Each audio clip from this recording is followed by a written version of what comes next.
First comedian, first time on stage. Please be nice to him. Hell of a guy, TJ Blystone. Yeah!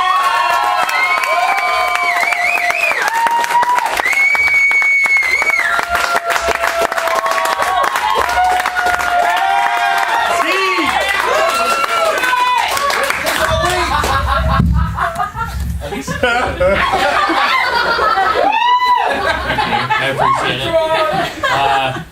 I was told that the way this goes is you start with a knock-knock joke, but the more I thought about it, the more I thought that was probably sabotage from one of the lovely people I work with that are here. So I'm not going to do that. What I am going to do is maybe projectile vomit on the first row, or 2 or 3 or 4, maybe all the way back to that computer back there. I'm not going to get your computer vomited on, but also I can't control what happens, so just so you guys know, you've been forewarned. That could happen at any moment. No, my strategy today was something that I employed a lot in college, which was wait until the day that something is due before you start preparing for it. And so that's kind of where we're at right now. I started working on this morning, and hopefully we can slide by with a C, or or a B, whatever happens. But I always found that in college was a great way. I graduated college a couple of years ago, so it's still fresh in my mind. But it was always a great way for you to kind of experiment, and that could be anything. That could be study abroad, sexual experience, ladies, or in my case, it could be kind of a drug. And this isn't like me. This isn't like a rehab thing. I'm not gonna roll up my short sleeve T-shirt and show you some track marks or anything. We're not gonna get in depth like that. This is only marijuana,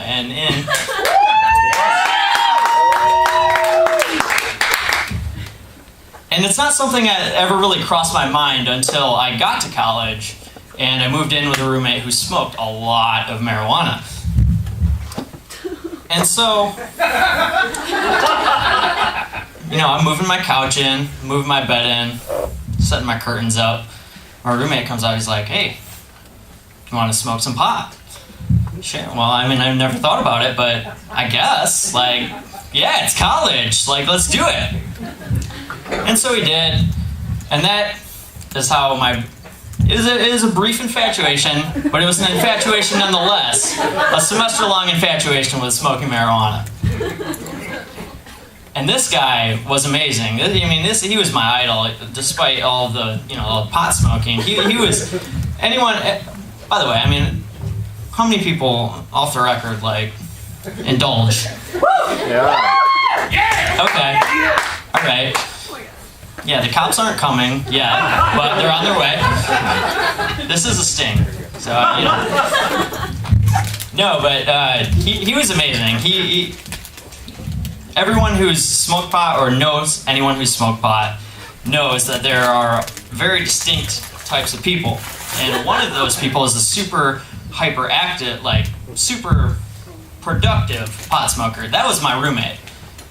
That was not me. Whenever I smoked pot, the most production I could get done, I could eat an entire bag of pizza rolls, and drink a 2-liter Mountain Dew, and eat an entire plate of cookies the size of my head. But that was all of my contribution to society. My roommate, he would go to class and ace tests, and he would come home and his wall would look like the chalkboard from Good Will Hunting. He was amazing. He could drive while he was high, which I could never fathom that. That was amazing to me. But no, he could smoke out of anything. He could smoke out of a water bottle, or a socket wrench, or an apple he hollowed out. I had to have pre-produced tools, like some kind of asshole, right? No, but the one thing that always comes to mind when I think about my pot smoking days is the day that we had to go buy some drugs. Eventually you have to go buy the drugs. They don't just magically appear, and you can't get them at like a Walgreens, which is problematic for people who might not know how else to acquire drugs. Maybe you only have one guy you can call, and that was my case.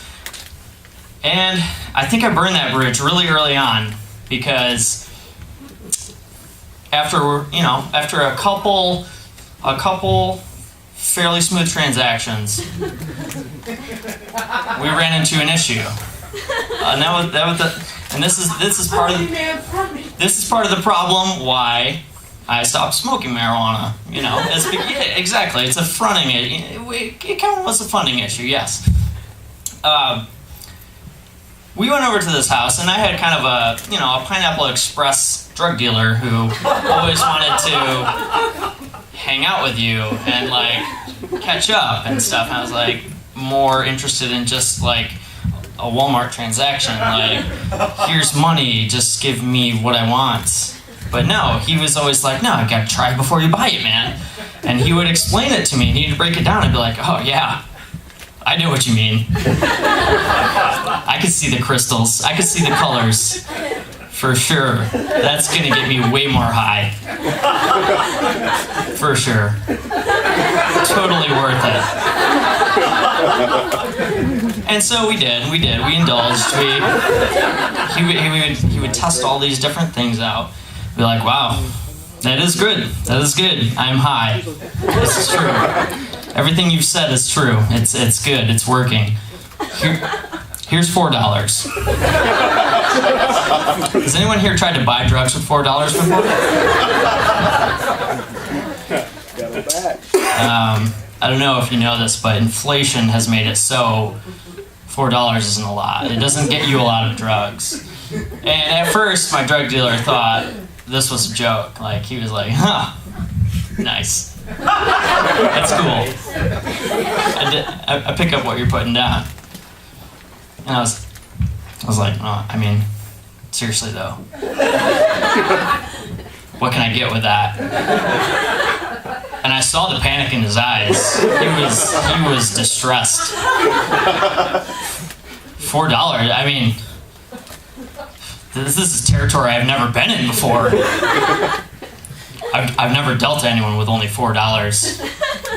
I feel like we should cut you off. And no, he did hook me up with $4 of marijuana. This was not a lot of marijuana, but it was $4 worth, which was good enough for the time being.